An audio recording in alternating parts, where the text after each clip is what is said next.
Welcome back to Daily Dose. Excited to have another special edition focusing on Codex Alexandrinus, the very famous 5th century pandect Bible. That means it has both the Greek Old Testament and the Greek New Testament. And over the prior two videos, we've looked at a little bit of the history of the Codex, its table of contents, done a bit of reading, some of the scribal features. And in this video, I'm just going to cover a miscellaneous group of things that I find interesting in the manuscript. And as we have been over the past few videos, we're looking at a facsimile copy of Codex Alexandrinus.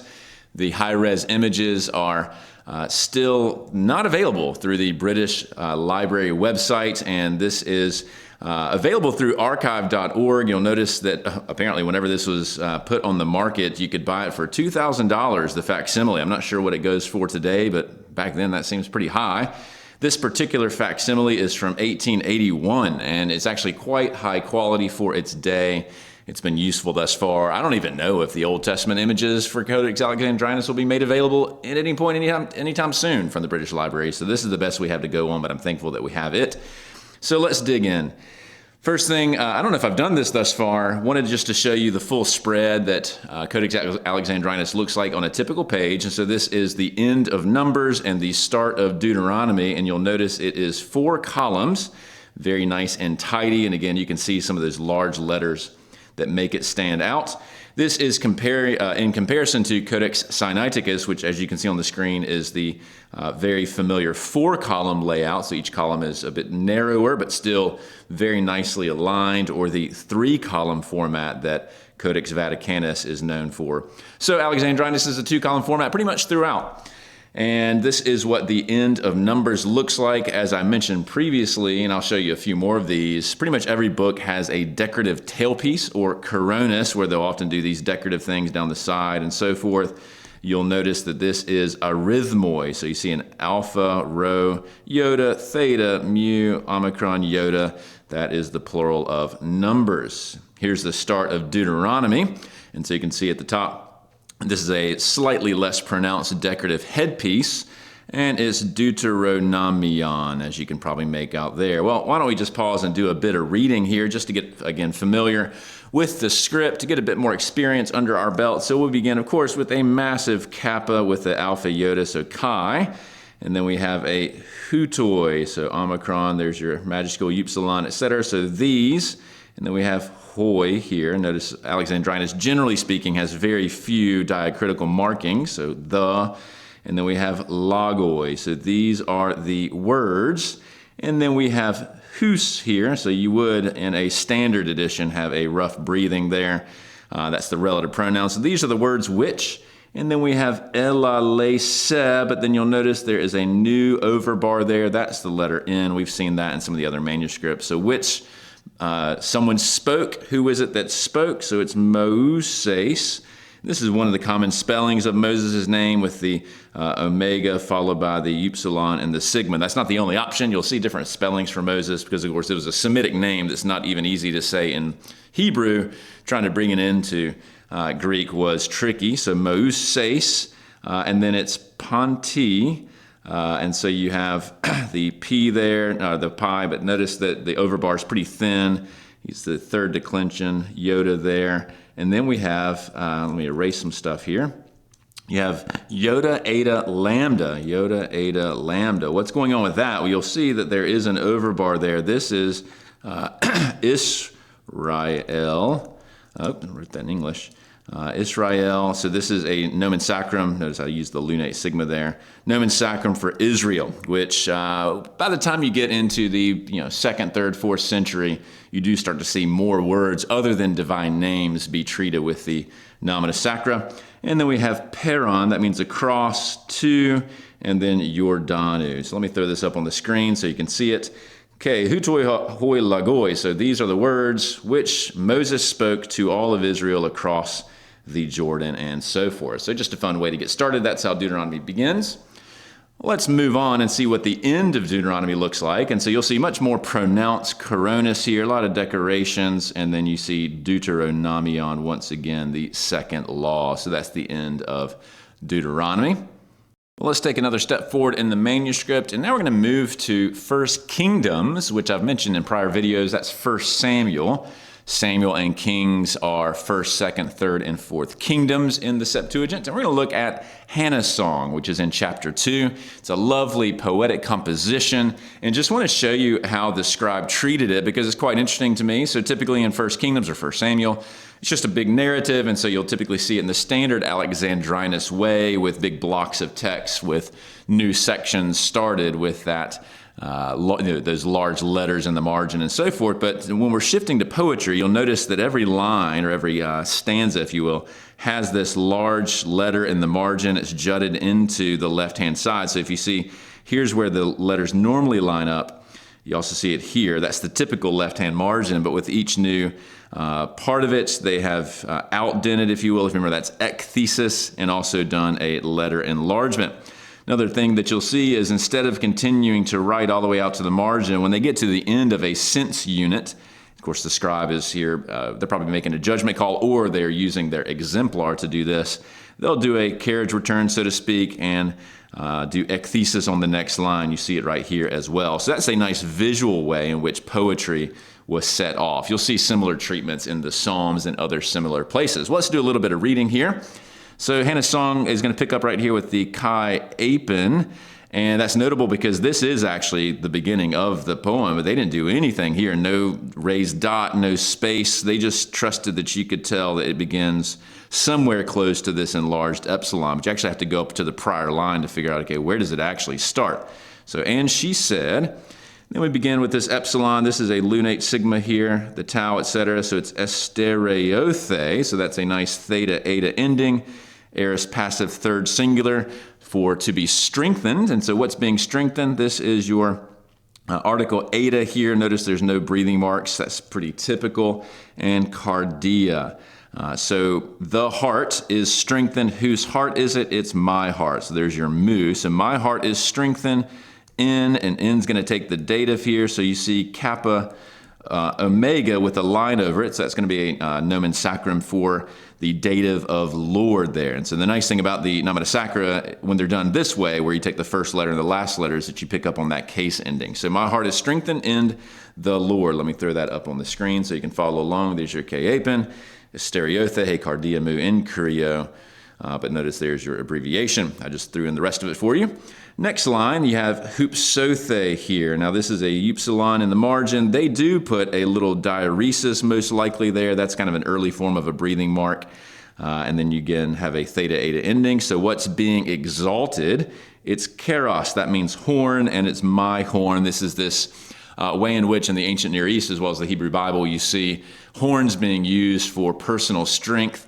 But it's also, in certain cases, used for God himself. So my horn is exalted in Theo. Notice again, you have a nomen sacrum. It's a theta plus an omega with the overbar, just like up here. So in my God. So my horn is exalted in my God. So let me throw that on the screen as well. What's interesting about the nomina sacra is that they weren't really necessarily designed to save space. You'll notice that we're only saving one letter with this one.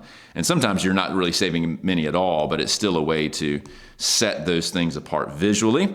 And then lastly, we'll do this final line, eplathunte. So you got an epsilon, P here. You got your theta, eta ending. Notice this whole thing is aorist passive because it's reflecting on this divine agent God who is doing all this. And it's ta, stoma. Again, you got to remember your lunate sigmas there. And it's my again, so it's my mouth. And then ep, and that's going to be abbreviated, so we would have an apostrophe there. Notice they started the epsilon, but they're just like, I don't have enough room, so let me just finish the rest of the word as ekthru. So it finishes down here. Excuse me, ekthrus there. That's enemies, and it's my enemies. So it looks like this. My mouth is widened, if you will, upon my enemies. And that's actually, that really nicely reflects what we know in the Masoretic as well, kind of an idiom there for she's able to boast against her enemies. So anyway, hopefully that was a fun way to get a little bit more experience taking a look at some of the text and get your feet wet on some poetry. Again, notice all the parallelism of the theta etas. I think the translator here is trying to pick up on the poetic nature of this composition. Let's now turn our attention to the end of First Kingdoms just for fun. And so you'll see, again, another tailpiece with some pretty squirrely doodads. I love those things. And each one of them looks different. And you see here it says basileon. That's the plural of basileia. alpha there with the line over it. That's the number 1. You'll see at the start of the next page, or excuse me, the next column, you have Basileon beta with the overbar. That's 2. Let's flip a few more pages, and I'm going to jump to what I find to be a really interesting thing at sort of the midpoint, not midpoint, the first chunk of First Chronicles, and this is not the only place you see this, but we're taking a look at one of the genealogical sections of First Chronicles. This happens to be in chapter 5, and as someone who loves visualization of data, this really speaks to my heart. You'll notice sort of standard way in which it's formatted here. So far, so good. And then right in the middle of it, when they introduce this genealogy, the son of, the son of, the son of, they switch within a single column to a tabular format. So you have son here of so-and-so, of so-and-so, and so on. It continues over here. Once again, you have really a pivot almost to a 4-column format within a 2-column format. And if you ever try to do that in Microsoft Word, it's kind of a nightmare. So I think it's really cool that they were able to do this in the 5th century, the 400s, with the data at hand. It's really quite beautiful.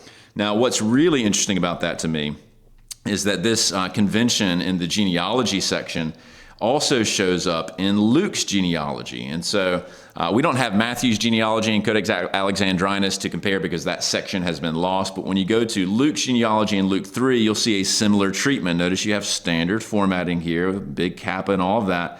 And then they actually did 4 columns here. They really squeezed it in. So you got the article 2, and then like that's Matthew 2, et cetera, and then once you're done, it goes back out to the standard formatting. So you see, I'm not aware if it's the same scribe or not, similar handwriting, but I haven't looked into whether it's multiple scribes in the Old Testament and the New Testament side. But either way, it's similar vibes, so to speak, structuring the genealogical information in columnar format, which makes it really cool to read. And in fact, in my commentary on Luke, I did the same thing. And I think I mentioned that I'm echoing the scribe of Alexandrinus when I put the genealogies in a table format to process them. So I had good ancient precedent at least. So I think that's just really, really fun. Moving on now, just to see a little bit of taste of some of the apocryphal writings or the deuterocanonical writings. So you'll see once again the 4-column format. But if we zoom in here, this is the end of Esdras, which they spelled in an interesting way. I think they misspelled it here. Notice it's E zeta rho alpha sigma here, and that's not the standard way you would spell Esdras, which in English we typically see it like this. There's a sigma delta. I think there's multiple ways to spell it, or maybe they just messed up, and this is Esdras B. There's 2 Esdrases, one of which is Ezra Nehemiah. The other one is a new composition that is really a digest form of Ezra Nehemiah. So that's kind of interesting, but you see, even for apocryphal writings, they have these decorative tailpieces. And if you look at the top of the page, although it's partly cut off in the facsimile, this is Maccabeon Alpha. So this is the start of First Maccabees, and then you get into the text. So that's how you'll typically see the apocryphal or deuterocanonical books presented. If you fast forward a bit to the end of one of them, this happens to be the end of Maccabeon. This is gamma here, if you can make that out. So it's a gamma with a line over it, so that's going to be 3rd Maccabees. And 3rd Maccabees doesn't typically show up in some of the other big Pandect Bibles like Vaticanus or Sinaiticus, but Alexandrinus, as introduced in one of the first videos on this, does have all 4 of the Maccabean books, even though only 1st and 2nd Maccabees are considered part of the Deuterocanon by the Roman Catholic Church. So that's the end of 3rd Maccabees. And now we're going to move into some interesting stuff around the Psalter. So let me introduce a few of these interesting features. Appended to the front of the book of Psalms in Codex Alexandrinus, and you don't see this in Sinaiticus or Vaticanus or many of the others until much later, is a set of front matter. It's kind of like study Bible type stuff. And it's associated with Eusebius, the famous church father, and he is well known not only for being a church historian and writing his ecclesiastical history, but he also came up with the Eusebian canon tables for the Gospels, which I think are fantastic innovations. But he also wrote a set of front matter for the Psalms. And I'm not aware of a ton of research that's been done on this. I'm actually looking forward to getting into it more. So I'm not a world-leading expert on this, but just wanted to make you aware of this kind of thing. And so if you look at the top here, the title of this, it's Hypotheses, if you can make that out, Eusebeu to Pamphilus. Let me put that up on the screen here. So it's the hypotheses, the arguments of Eusebius of Pamphila. And then you get into the first line. We won't do the whole thing, but tes biblu ton psalmon there. So it's of the book of Psalms. Then he's going to go on in this part and describe the various components of it and the basic argument.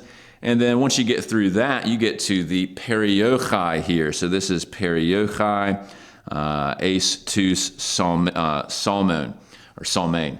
And periochai is going to be essentially a set of chapter headings, or really a summary of each one. So you'll notice it goes alpha, beta, gamma, delta. So it's all 150 psalms in order. And it's very, very hard to read in the manuscript. Even if you zoom in, it's hard to make out. But I want to point out something about Psalm 2. We've covered this previously in the Psalms section of Daily Dose.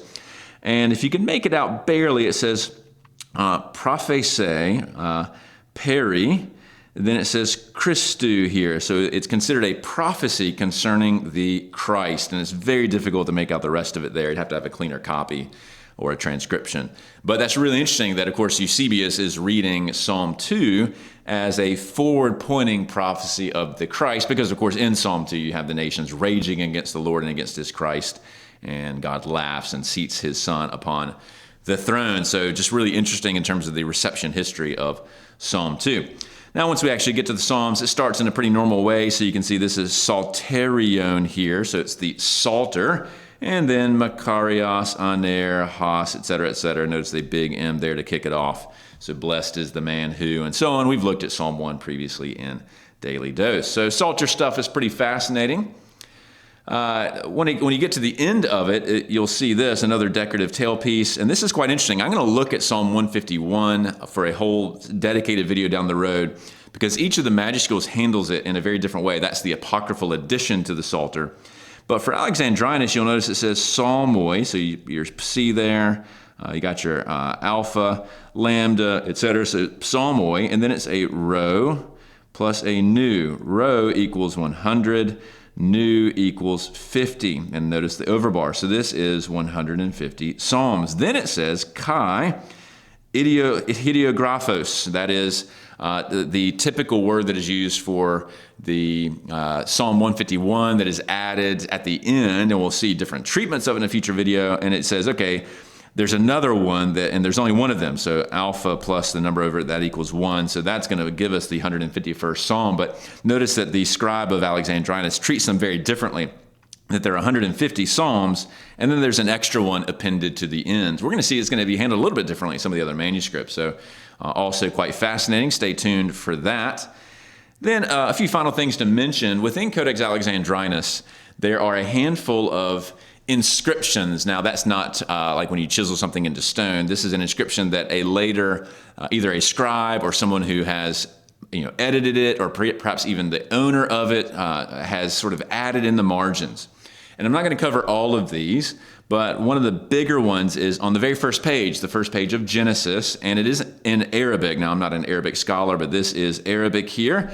Scholars have dated this writing to the 1300s, so it's far, far earlier than when Codex Alexandrinus was given to the King of England from the Archbishop. And so this is what it says, and there's a lot of work trying to figure out who these people are, but here is something that helps us kind of have a bit of a paper trail, if you will, about the manuscript. So the Arabic says something to the effect of, bound to the patriarchal cell in the fortress of Alexandria, he that lets it go out shall be cursed and ruined. The humble Athanasius wrote this. Now, even this transcription and translation has been debated. I don't know Arabic, so I can't get into it.